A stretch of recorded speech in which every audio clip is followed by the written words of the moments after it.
ಹವಾಮಾನ ಇಲಾಖೆಯ ಮುನ್ಸೂಚನೆ ಇದ್ರೂ ಕೂಡ ಅದನ್ನು ನಿರ್ಲಕ್ಷಿಸಿ ಮೀನುಗಾರಿಕೆಗೆ ತೆರಳಿದ್ದ ದೋಣಿಯೊಂದು ಸಮುದ್ರದ ಮಧ್ಯದಲ್ಲಿ ಮಗುಚಿ ಬಿದ್ದು ಅದರಲ್ಲಿದ್ದ 6 ಮಂದಿ ಮೀನುಗಾರರು ಯಾವುದೇ ಪ್ರಾಣಾಪಾಯ ಇಲ್ಲದೆ ಪಾರಾಗಿದ್ದಾರೆ. ಮಂಗಳೂರು ಹೊರವಲಯದ ಮುಕ್ಕ ಸಸಿಹಿತ್ಲು ಬೀಚ್ನಲ್ಲಿ 6 ಮಂದಿ ಯುವಕರು ಮೀನು ಹಿಡಿಯೋದಿಕ್ಕೆ ಅಂತ ಸಮುದ್ರಕ್ಕೆ ತೆರಳಿದ್ರು. ಆದರೆ ಸಮುದ್ರ ಮಧ್ಯೆ ಹವಾಮಾನ ವೈಪರೀತ್ಯದ ಕಾರಣದಿಂದಾಗಿ ದೋಣಿಯು ಮಗುಚಿ ಬಿತ್ತು. ಅಪಾಯದ ಕ್ಷಣದ ವಿಡಿಯೋ ಮೊಬೈಲ್ ಕ್ಯಾಮೆರಾದಲ್ಲಿ ಸೆರೆಯಾಯಿತು. ಇನ್ನು ಅದರಲ್ಲಿದ್ದ 3 ಮಂದಿ ಈಜಿಕೊಂಡು ದಡ ಸೇರಿದ್ದು ಇನ್ನಿಬ್ಬರನ್ನ ಮತ್ತೊಂದು ದೋಣಿಯ ಮೂಲಕ ರಕ್ಷಿಸಲಾಗಿದೆ.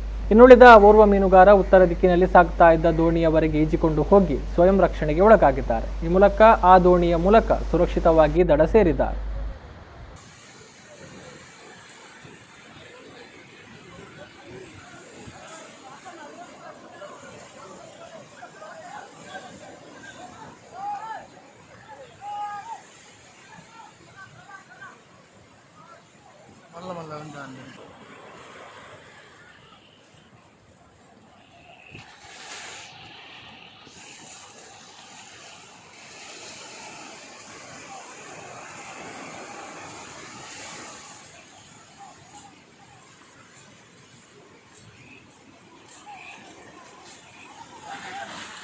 Hah?